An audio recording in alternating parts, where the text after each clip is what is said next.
Welcome back, Mando.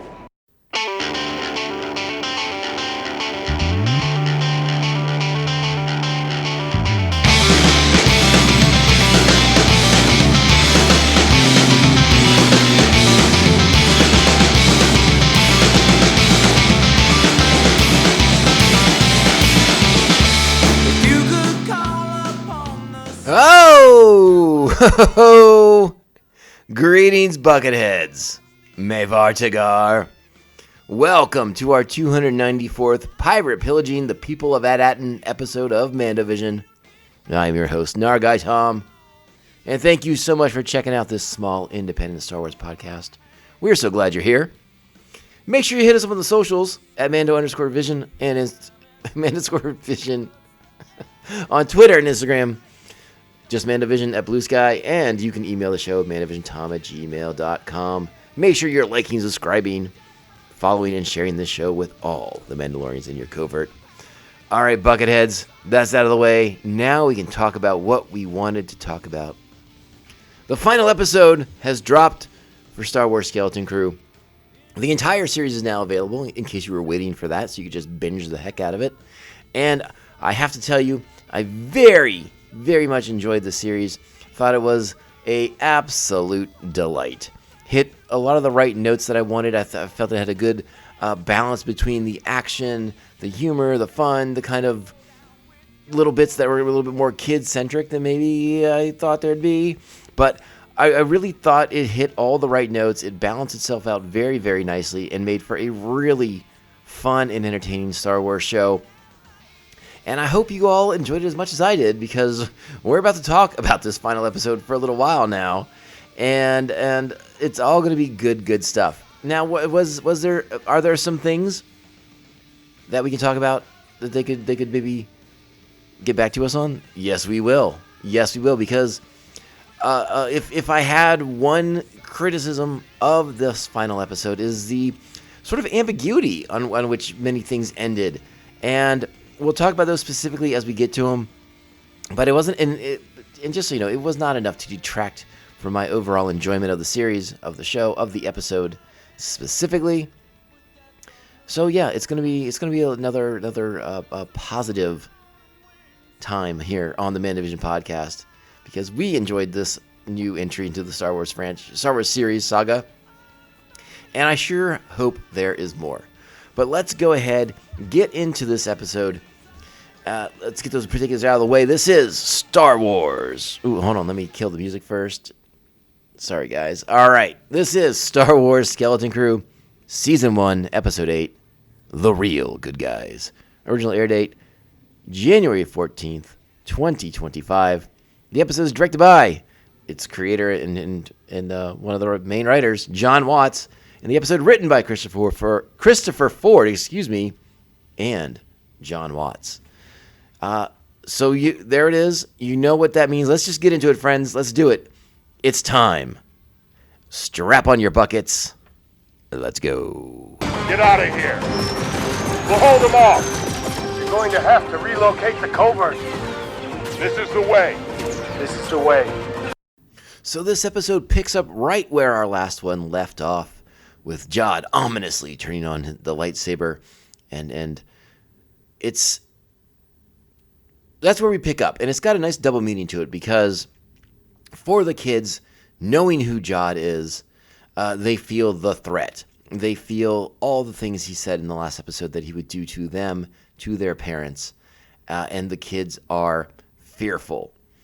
The parents, on the other hand, apparently they just think this is what emissaries and Jedi do, is just turn on your lightsaber as some kind of show of whatever, because they just feel extreme gratitude that their kids have been returned to them. So you're getting a very sort of parental view of things, right? The kids are in fear. They believe they're in trouble, and that's probably the best way the parents can explain why they're acting the way they're acting towards the emissary, the person who brought them home. It's because they know that they're going to be in some sort of trouble. But the obviously we know what the kids know, and that's Jod is not there for good, honest reasons. So, yeah, Jod leans into this role as the emissary, as a Jedi, And he says, yes, the kids are in trouble, and we're going to send them home, and we're going to send these security droids to keep an eye on them to make sure they don't cause any more problems, because Lord knows what these children will get up to again if left unsupervised. And the parents buy it. Fern in particular is the one that is pushing the most against this. The look on her face, the expressions, you can see she just wants to blurt out the truth about Jod and call him on his BS. And it's that fear of the threats he made in the last episode that I think are keeping her from doing so, from just putting him on blast. Because again, it's not just her parents it's not just the parents they have to convince now. It's all these security droids who have assumed, because he has the right ship and he said the right thing so far, that he is an emissary of the Republic. He is there to take possession of all the credits they've been making there at the Mint on AT-ATN. So we're in a position now where the kids, they know the truth, but who's going to believe them? And that's sort of the struggle that the kids find themselves in to open the episode here, because now that they're being watched, it's not that they can run off and tell their parents anything. It sets a sort of interesting precedent for the rest of the episode here too, because again, Jod really lays into the kids in the previous episode, really makes his threats vivid and visual for the kids. But in this episode, we see Jod, his actions are a little bit different than I think maybe we thought. He wasn't quite as ruthless as I thought he might get in this final episode. Now, granted, again, remember, this is a Star Wars show for a younger audience. So sometimes my inclination of just, let's just go to violence to escalate things, I got to keep that in check. I got to remember what the target audience of this show is, what the overall series is. And it's an all ages approach to Star Wars. And again, I had delight with it. So, maybe some of you guys had a little bit of a concern about Jod not just simply killing kids and parents in one fell swoop to get away with things. Not that kind of Star Wars story, friends. Not that kind of Star Wars story. So KB, Neil, Wim sent back off with their parents, security droids in tow. Jod still has to go talk to the supervisor about getting his other ship, the pirate ship that's out past the barrier, clearance to land on AT-ATN to help receive the load. And so he's off to see the supervisor, and he's going to take Fern and Farah with him. And yeah, we're going to talk about that in a minute. Let's cut now to Wendell and Wem at home. And for Wendell, it feels like he's just trying to get back to the routine that he and his son had established prior to the jaunt, the adventure out in space. The idea of like that silly home cooked meal. It looks like the Star Wars equivalent of a microwave Swanson dinner. Maybe some Hungry Man, maybe some Stofers. I don't know. What are you thinking? Star Wars Stofers? Sounds pretty good. And Wendell referred to it as a home cooked meal. Entertaining. But Wim has changed, right? Wendell wants to get back into the routine. He wants his son to focus on taking assessment again and earning his place in the society of AT-ATN and being part of the great work. But Wim wants to tell his dad all these things, and he can't because the security droid's right there. But Wim's changed. His adventure has opened his eyes, and as he tells his dad, he understands now why or what is so special about AT-ATN. And now someone's threatening to ruin it, but he can't articulate that. He can't say all the things he has to say. So it's a lot of starts and fits for Wim. But he knows that Fern's in danger. He knows that Farah's in danger because he knows who Jod is. And so they have to bump it up against that. Meanwhile, we go back to the tower as Jod, Farah, and Fern make their way up to meet the supervisor. And we open up into a big chamber, darkened, covered in dust. And the theories that floated around prior to this episode, some of them do come true because the supervisor is revealed to be, in fact, a droid. Voiced by Stephen Fry, as the voice of the supervisor was in the previous, was it last episode or 2 episodes ago? I'm not quite sure about that. But we heard the voice before, Stephen Fry returns to be the supervisor. But yes, a giant droid, one that doesn't move. It's a giant cylindrical, spherical sort of droid head, has like the Imperial probe droid kind of eye. That is our supervisor. And yeah, so that theory gets bought in. No Tack Rened hiding out amongst AT-AT, hoarding credits for himself in a big pile like a dragon in a Tolkien novel. No. It's a droid, and we know how Jod feels towards droids. A lot of disdain for those droids. So as the supervisor begins to ask Jod questions, and they begin to converse, things turn pretty quickly. Like, again, the supervisor thinks he has the upper hand the entire time. But we find out that the last communication that AT-AT received from the Republic was that all Jedi are traitors. So when Jod identifies himself just before this as a emissary and as a Jedi, this sets things off. And Fern blurts out that no, he is a pirate. And we hear the supervisor say, as I suspected, security droids, get him. And Jod gets them. Because before the security droids can act, well, actually I shouldn't say that, because Jod gets to use the lightsaber, and as the security droids are firing stun blasts at him, we see Jod wield the lightsaber in a sort of clumsy, brutish fashion. Not what we've seen in the past, the more elegant sort of styles out there. So that I think that tells us right there that Jod doesn't really have formal Jedi training, like a lot of people maybe have suspected all along. So he bats away a couple stun blasts, and then, well, poor supervisor, when you're an immobile droid, you are just asking for trouble. And that is exactly what happens as Jod plunges the lightsaber into that red HAL 2000 like eye of the supervisor. And not only does it disable and destroy the supervisor, it cuts the power to all of AT-AT. Security droids go offline, and the planet blacks out. Now, before all this, how do we want to put this? An opportunity had come up, a way to disable the barrier.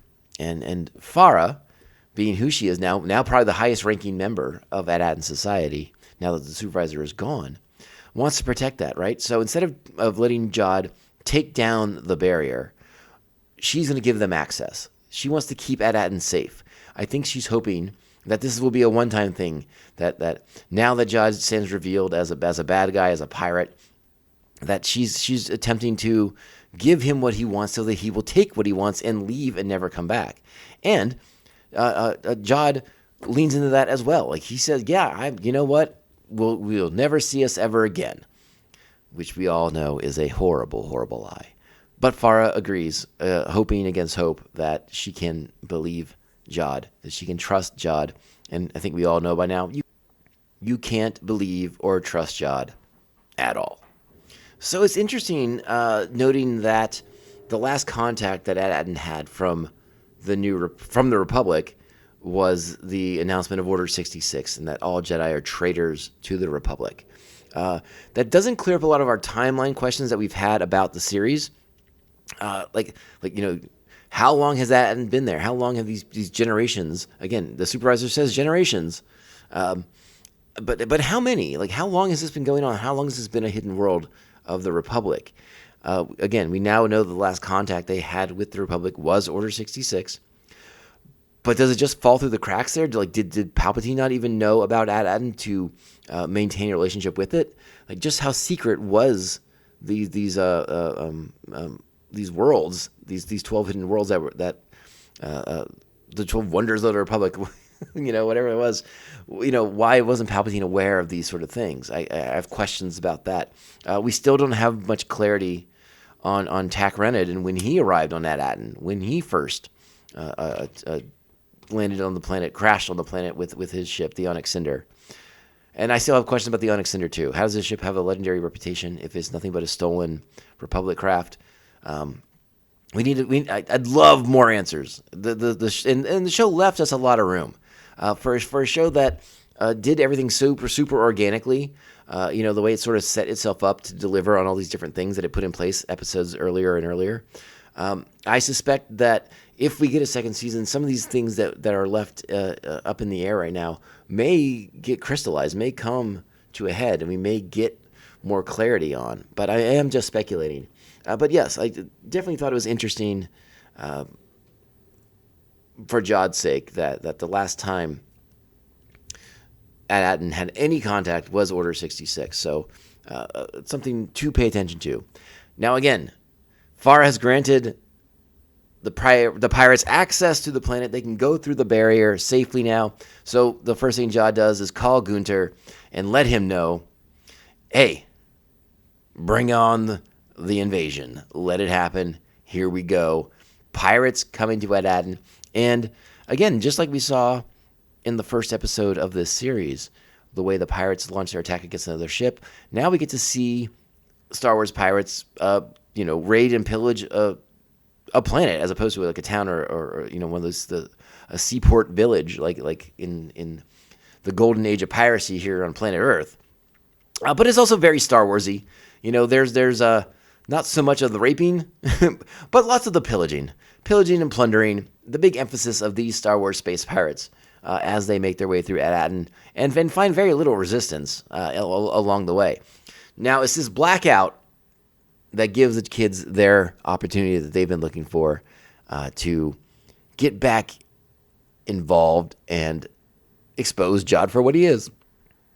I really enjoyed the part, when Wim realizes that the security droids aren't working any longer. The blackout has taken them offline, and he runs downstairs to Wendell, and he just crashes into the security droid, knocking it to the ground, and saying, hey, look, it's over. Things are going on. Things are happening. You got to come with me now. And, Wendell is trying to be engaging, trying to be supportive of Wim in this. So, but he's being very Wendell about it. If we saw one thing throughout the series is whenever the parents tried to do anything, they were pretty hapless, right? They were pretty, there was not a lot of guile amongst the parents as they tried to engage things. Wim's been in contact with Neil. Neil takes baths really late at night.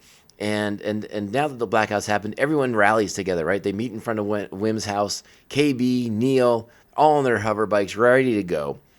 So Wim grabs his. Wendell is left in the dust, except Wendell finds that punk kid from episode 1. And I assume takes the bike from him, pushes him off it, throws a wicked elbow. I don't know. Maybe just bribes him. Not sure. But Wendell in hot pursuit. Now we get our kids on bike scene is in this show as pirates are in hot pursuit of them because they're trying to round up the citizens of At-Aten as they pillage and plunder the planet. So they're rounding everyone up. So now there's these kids on hoverbikes running amok, and it's a great sequence. It's very fast paced, action oriented. Kids ducking down aqueducts and not wells, but going all over the place. They're all over At-Aten. It's a really great sequence. They cut down into the forest. They do a jump. Wendell does the jump. His reaction afterward is priceless as he sort of gets that adrenaline flowing for the first time. Starts to get hoot and holler and get all into the adventure of it all. And this is when the kids are cooking up their plan. They know that Fern needs help, but they need help with the Republic, right? So this is our moment for the kids here, where they spent a lot of the first few episodes, not working together, not having plans. And having to sort of rely on others. That's how they got involved with Jod in the first place. Now they are much more capable of putting a plan together themselves, of enacting that plan. Do they need a little help from an adult? A level 7 supervisor like Wendell? Yes, they sure do. But they're much more agents of their own now, right? They are far more independent. They can get things done. We know KB knows how to fly the ship. Neil's going to remind us he knows how to use a turbo laser. And all these things that they learned on their previous adventures come into play here as they come up with a plan to get through the barrier with the Onyx Cinder, call Kim, who will call her friends in the X-Wings, and they will come and liberate the planet. So the kids do what they have to do to make it happen. Now, granted, they do have Wendell, who's going to help them out, because the Onyx Cinder is trapped. It's locked by the landing clamps, and they need someone like a level 7 or person like Wendell, level 7, whatever. Oh God, I already forgot it. But yeah, it's so they come up with their plan. Again, we're seeing the kids in the development of them, right? As being, Wim in particular, as being someone who craved adventure, but now he is trying to write his own story, write his own narrative. And is it as the big bad Jedi hero that he always wanted to be? No, it's a little bit more different. It's a little bit more. I think Wim is more comfortable in his skin. He's more confident in what he's doing now. Again, he's gonna go to the tower and bluff his brains out to Jod, but why not? Lies versus liar, right? Like, let's see what happens. Let's see how it goes. So I enjoy the sequence, right? Neil is running after he's gotten blown off his speeder bike. That was harrowing, by the way. A great part of the bike chase, right? Was all of a sudden it felt like stakes were getting up there as we see Neil flying through the air, freshly bathed because he takes those baths really late at night. So he runs off. He's like, you know what? That with the pirate ship up in orbit, the Cinder's going to need covering fire. I know where to go because I was on that planet with that girl, and she had one of these, and I bet we do too. And Neil's right. As usual, Neil is right. So everyone has their role. Everyone knows what they have to do. Again, it's that teamwork that we saw beginning to crystallize at the end of episode 6. And it all comes together here. But now Wendell's involved. Right? Wendell's along for the ride. Wendell has also changed from this experience. Right now, he now believes his son and the outlandish claims that he's made. Wendell, one of the first things Wendell says to Wim is that, I'm sorry I didn't believe you. And now Wendell seems to be making that effort to believe what his kid has been saying. So he's along for the ride. He's in for a penny, in for a pound on this. So when they go up to the tower, and Wim's going to try and bluff, it's a stall. He's buying time for Wendell to sneak around and get power to the landing clamps so that he can release them, and the Cinder can take off through the barrier.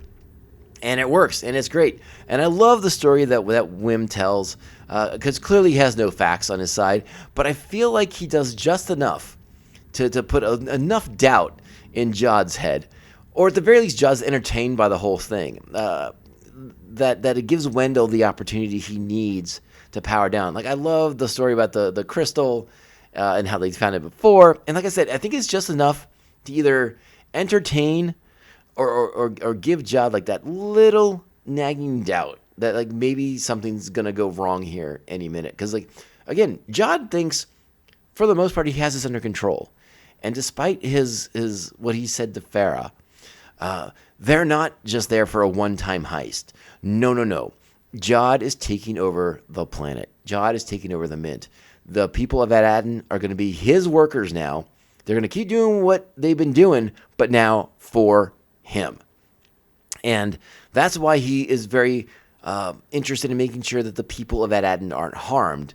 Not necessarily because he's not a despicable pirate person, but he needs them. He needs all these people to do the things that they've been doing to keep this mint going so they can just keep making money and money and money and money. And again, I'm not an economics major, but we'll talk more about like the sudden influx of all these credits and what it would do to the New Republic economy. But it wouldn't be anything good, that's for darn sure. Woo! But yeah, so I love that sequence, and it gets our characters back together. You have Wendell and Farah, the two parents, Fern and Wim, the two kids who were butting their heads the hardest at the beginning of the show, the pragmatist and the optimist, right? And now they're united in their efforts to stop Jod and save their homeworld, and it's really well done. Again, this might be the part where if you are a more rated R person, you might be like, why doesn't Jod just kill these kids and kill these parents and be done with it? Not that kind of show, my friends. That's the reminder I have to give you all. And again, I think Jod also thinks that if he starts killing parents and he starts killing kids, that would have a demoralizing effect on the people that he needs to keep doing their jobs, to keep cranking out these Republic credits. So Jod, with a stayed hand, does make a certain amount of sense if he wants these people to not rebel against him, and do something completely crazy that would ruin his opportunity to have this sort of infinite money well at his resource. as his resource, excuse me. So let's cut back to the Unextender now, right? Released from the landing clamps, KB takes off. And we find out that while waiting for Wendell to release those landing clamps, KB has gotten SN33 back online, and he's actually piloting the ship up through the barrier now so they can make the call to Kim, which they do. They get a hold of Kim, they transmit the coordinates for AT-ATN, and Kim says she's going to call her New Republic friends, who are the best pirate busters in the galaxy. Then the pirates arrive, and they shoot down the Unextender, crashing down to the surface of AT-ATN. KB trying to repair the engines in time, but from our view on the tower, all Fern sees is the Unextender plummeting to the surface of the planet. And while we don't see an explosion, we do see a heck of a lot of smoke. And that sets Fern off. She's upset, like you wouldn't believe. Jod shaking his head. I do believe Jod didn't want to see the kids die, but mostly because I think it had more to do with if one of these children dies, their parents wouldn't do what he needs them to do. I don't think it's some sort of he actually secretly liked the kids all along. I don't think that's it at all. I think it was more of if these kids die, their parents aren't going to do what I need them to do moving forward. But it's an interesting scene, and the way Jude Law plays it, I think, is really, really excellent. The way he sort of like shakes his head and it's like, none of this was necessary. Why did you have to do this? And again, just putting the blame on others for acting against him, despite the fact that everything he's doing is morally wrong. So, but this begins everything, right? Like Wendell, Wim, Fern, they're all trying to, get Jod off of this, get him out of control, basically, right? Wendell stepping up and delivering the blow with his, punching him in the face, starting the whole thing. And it becomes clear that the only way anything's going to work, the barrier must come down. But who is the last person who wants to keep the barrier up, who believes in keeping AT-ATN safe from the rest of the galaxy? Because this is something they talk about. There's a good moment a little bit earlier between Farah and Fern, talking about how she wants to protect her daughter from the galaxy, right? How there is nothing but bad things in the galaxy at large. Bad, awful, dark, evil people. And it's Fern who has to tell her mom, we went through a lot of scary things. We went to a lot of dark places. And no matter how dark things were for us, there was always somebody there who wanted to help, who wanted to do right, who wanted to do good. And that's such a wonderful message. That just completely epitomizes Star Wars, and it's a prevailing message of hope, right?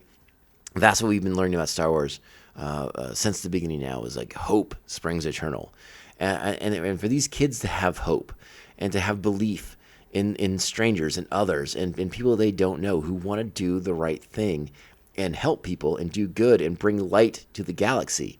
Farah is she believes the hype, right? Like the only way that AT-ATN could be safe was to be hidden, to be away, to be removed, because everything else out there was just darkness and death and bleakness. And it's her daughter who starts to kind of change her mentality on things. And so we get to like this great moment where Jod using the Force, holding back the kids who've gained the lightsaber after the punch. Wendell trying to pull the lever to destroy the barrier, and Farah with this decision, right? And it's Farah who springs into action to pull the lever down to turn the barrier off. Now, I don't think she destroys the barrier. I think you probably could just turn it back on again. It didn't seem like it was like a permanent thing necessarily, but I could be mistaken about all that too. Again, a lot of ambiguity in this final episode. So, but again, I think for all intents and purposes, it's safe to say that the barrier is down for good, and AT-ATN is now part of the galaxy once again. So the X-Wings arrive just in time. They swoop in. They begin to fight the pirates. Great scene with X-Wings, B-Wings. B-Wings using like the full array of weaponry they have, which we have seen, I don't think, ever in live action. So that was spectacular. Absolutely love that. That was a fist-pumping moment if you're a B-Wing fan like I am. Great stuff. And that's when it turns, right? That's when the pirates, they're like, uh-oh, there's resistance. We got to go. Now I'm going to put a pin in it right here because I have yet to talk about the moment where Jod talks about his childhood to Wim. Again, he launches another verbal attack on Wim and his childhood fantasies and this notion of hope and dreams and blah, blah, blah, blah, blah. All these things that Jod has rejected. And he talks about his childhood and how he was found by a Jedi on the run and told he had potential. And he believed it. It seems like he believed it and he wanted to believe it. And then the Empire showed up and they killed that Jedi right in front of his eyes. And I think that sort of stole Jod's spark and it just became about survival once again. So I love that Jod was never officially trained. I love that he's not a survivor of Order 66 because, frankly, I've sort of had enough of that. Every Jedi who pops up in the canon these days is a survivor of Order 66, and it's just sort of repetitive at this point. I had sort of entertained an idea that I thought was far more fascinating that I'll be happy to share with you guys. Was that Jod was a Padawan, but perhaps on a mission with his master, Jod was exposed to pirate life, and he took a bit of a shine to it. And so Jod turns on his Jedi Master, kills his Jedi Master, and joins pirates. I thought that would have been a fun origin for Jod. But I like this one too. I like this as sort of a scrum rat, just trying to live hand to mouth when a Jedi happens upon him and shows him potential and tries to give him hope. And then that hope is snatched away. And these are the things that have shaped Jod into who he is. So I find that to be very, very interesting and compelling as well. Very glad we did not yet again get another survivor of Order 66. Because we've seen it before. We've seen it a bunch. And it's been done well. But we don't need to do it over and over and over again. My God. Pump the brakes on that. So yes, this is Jod, and this is his dreams. He was going to control this mint. He was going to have all these credits. He was going to have everything he'd ever wanted finally, and he's going to share with the rest of that pirate crew. And these kids have brought him low. And while we don't see Jod's final fate, the last shot we see of him is in the tower. The kids are rushing away to get away from Jod, to get out of the tower. But we don't see the tower crash to the ground at any point. I don't think there's any reason to believe that Jod is dead. He just sits in the tower, watches the pirate ship crash into the water, and that's the last shot we see of him, as he seems somewhat potentially remorseful, but I don't know by what extent, or if he's just heartbroken that his plans, so close to coming true, fail. So I don't know, but yeah, we don't see cuffs slapped on Jod. We don't see any sort of death of Jod.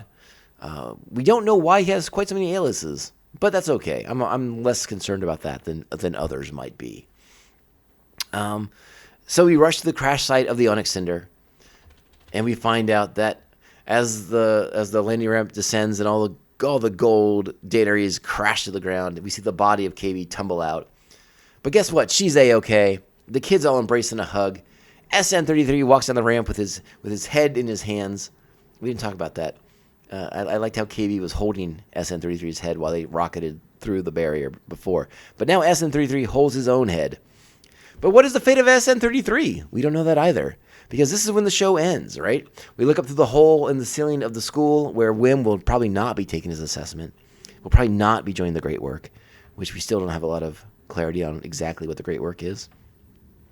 And we see a blockade runner coming down the land. But who's on it? We don't know. What's the role of Atten in the New Republic? We don't know. What's going to happen to the New Republic economy with this flood of credits? We don't know. Though some who have a basic understanding of the economy probably know.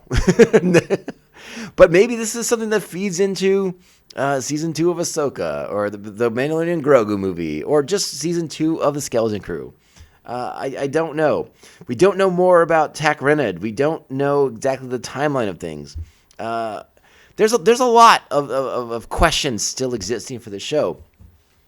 But I don't think they are questions that, by not having answers, diminishes how the quality, the enjoyment, the entertainment that the series provided for many of us.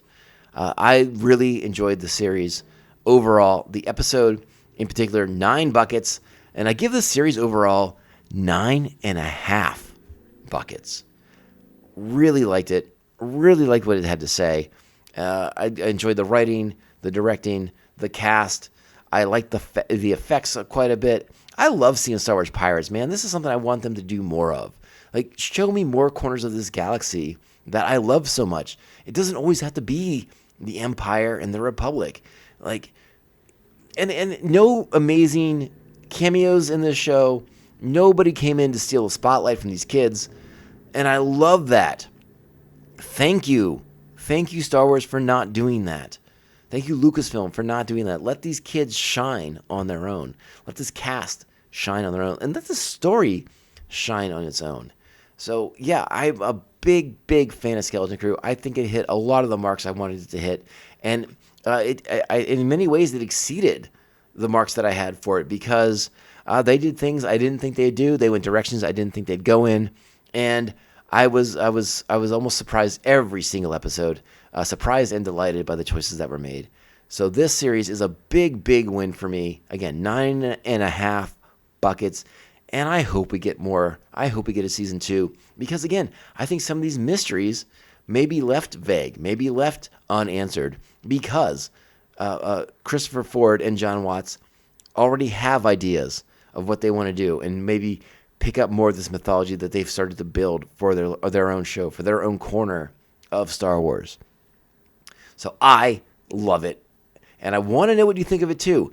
Please, please, please let me know how much you've enjoyed it. I've already gotten several texts from some friends who have been swayed by the series, who've been in just raptured. Enraptured? Wrapped? Don't like that word. I'll think of a better one later. But let me know what you think. You guys are out there. You're in the world. What are you and your friends and colleagues thinking of the show? Hit me up on the socials at Mando_Vision on Twitter and Instagram. Email this show at mandovisiontom@gmail.com. By the way, just at Mandovision on Blue Sky if you're there. Make sure to like, subscribe, follow, and share this show with all the Mandalorians in your covert. A great way to support the show. 5-star reviews, please, and thank you. All right, I think we're going to try our best to get together with one of our good friends on the podcast here and do sort of a series review of Skeleton Crew, get another perspective on the show. I think that's our plan for next week.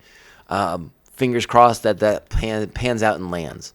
Otherwise, we'll be back for season 2 of our Star Wars Rebels rewatch. But yes, otherwise, great show. I can't wait to watch it again. I also can't wait to watch Andor again because guess what? The countdown is on, my friends. Andor season 2 right around the corner. And you know I love me some Cassian Andor action.